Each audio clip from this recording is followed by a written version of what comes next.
I've spent countless hours hauling cargo in Star Citizen's Race for Stanton event. Spending all these hours as a space mailman, I have picked up on a few tricks. So here's 5 tips to make cargo hauling a lot smoother. Over the past 2 months, everyone who played Star Citizen had the opportunity to participate in the Race for Stanton event. The recent completed Race for Stanton event was a cross-region competition to deliver as many boxes as possible to the 4 mega factions in Stanton: Hearthstone Dynamics, Argo, Crusader, or Microtech.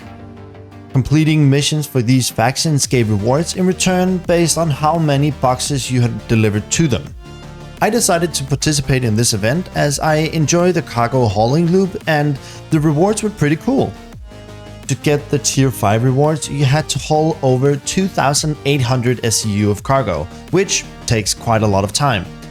It took me many hours to deliver all of this cargo, during which I picked up on some of the things that helped me deliver boxes a lot faster.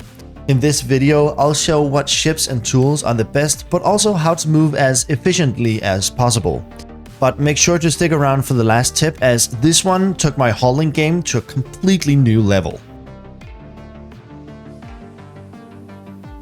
First up, if you're brand new to Star Citizen, here's a quick breakdown of cargo hauling. In order to haul cargo, you'll need 2 things: a ship with a cargo grid and a tractor beam to move the boxes. Cargo boxes can come in various sizes, but beginner quests ask you to move only 3x1 SCU boxes, which can fit in ships like the Aurora, the Drake Cutter, and many more.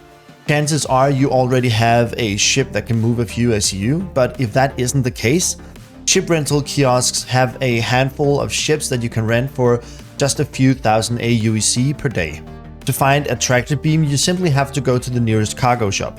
These can often be found in the orbital stations like Port Tressler, Everest Harbor, Virginie Point, or Seraphim Station. Here you can purchase a multi-tool and a tractor beam equipment, but if you want a stronger and more heavyweight tractor beam, you can purchase the Max Lift, although it's more pricey. Alright, now that we have got the basics down, let's talk about how to really optimize your hauling runs. No other ship is more efficient and has a better hauling experience than the Argo RAFT. This ship received a revamp of its cargo grid back in 4.1.1 in April of this year, in which the ship's 3 awkward arms were removed and was turned into a flat cargo grid with a capacity of 192 SCU. This flat grid is placed on its belly, giving it super easy access, as you don't have to try and maneuver the boxes through a small ramp that wasn't designed to fit 8, 16 or 32 SCU size boxes. Just this change alone has made the RAFT a million times better at hauling cargo than any of the other dedicated hauling ships. I cannot recommend this ship enough, and you have to try it out for yourself before you understand just how much better it is to use than ships like the C2, the Caterpillar, and all the others. If you don't own a RAFT or have the money to buy one, fret not, because it is possible to rent this ship at a rental kiosk at Teasa Spaceport in Lorville. Another point in this ship's favor was that during the Race for Stanton event, the best way to deliver cargo was to take the heavy shipment missions, which required you to deliver 180 SCU, or in other words, 48x4 SCU boxes. So for those of you who play suitcase Tetris in the trunk of your car when you go on road trips, stacking the RAFT with 45 out of 48 possible size 3 boxes is just so satisfying. Tip number 2 is the Argo ATLS is a must. The Argo ATLS is by far the fastest way to move boxes. The Atlas is an exosuit with a built-in tractor beam that auto-pulls and pushes the cargo around at much higher speeds than your multi-tool. This is awesome because it saves you from scrolling your mouse wheel like a maniac every time you have to move a box. If you know, you know. So once you try it, you'll never want to move cargo with anything else. Furthermore, at just 75,000 AUEC, it's fairly cheap, making it affordable for most citizens, and it is available for purchase in various locations across the verse. Once again, I cannot recommend this tool enough, as it is just so much better to use than any of the manual tractor beams that are in the game. All in all, pairing the raft with the ATLS makes loading and unloading incredibly fast. I also want to give a shout out to all the heroes who left their Atlas at the outposts during the Race for Stanton event. These mechs were a lifesaver, as you could usually just hop into one after having called up the freight elevator. I absolutely love this about the hauling community, so shout out to all of you MVPs out there, leaving the mech for the rest of us to use.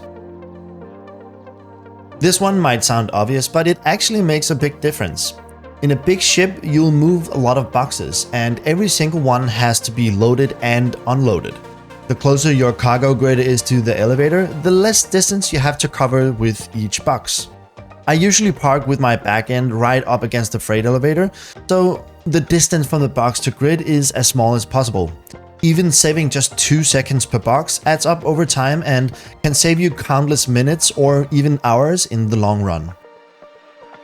This tip is a small one, but it can save you a lot of tedium. Remember, only your home hangar is persistent. Space stations are not. That means if you deliver cargo boxes to orbital stations and you leave your ATLS by the side of your freight elevator, it'll vanish by the time you leave the hangar again. So if you make runs multiple times to orbital stations, you have to reclaim it at the ASUP terminal each time you return. So the easy fix is, after you have unloaded your last box, park your Atlas on the freight elevator with your cargo.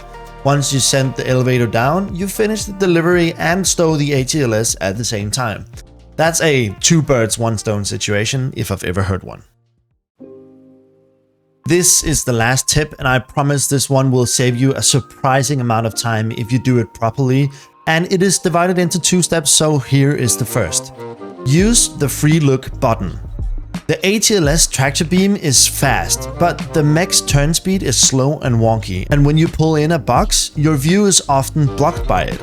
But you can actually get around all these drawbacks by using the Freelook button. This button is normally mapped to the Z, or for you Americans, C key, and it allows you to move your reticle freely. This way you still aim the tractor beam even though you're looking around. This means that you can still pull and push boxes the same way as if you aimed normally, but you skip the slow turn animations of the Atlas. Step 2 of this trick is to place yourself as best as possible. You do this by standing all the way in the back under your cargo grid and look at the elevator. Standing here ensures that you can see both the freight elevator and the cargo grid at the same time, which also gets around having the ship's landing gear in your loading path. Standing like this, you have given yourself the most opportune environment to load and unload your boxes, and you can now stack the boxes from the back of the ship to the front, 1 row at a time.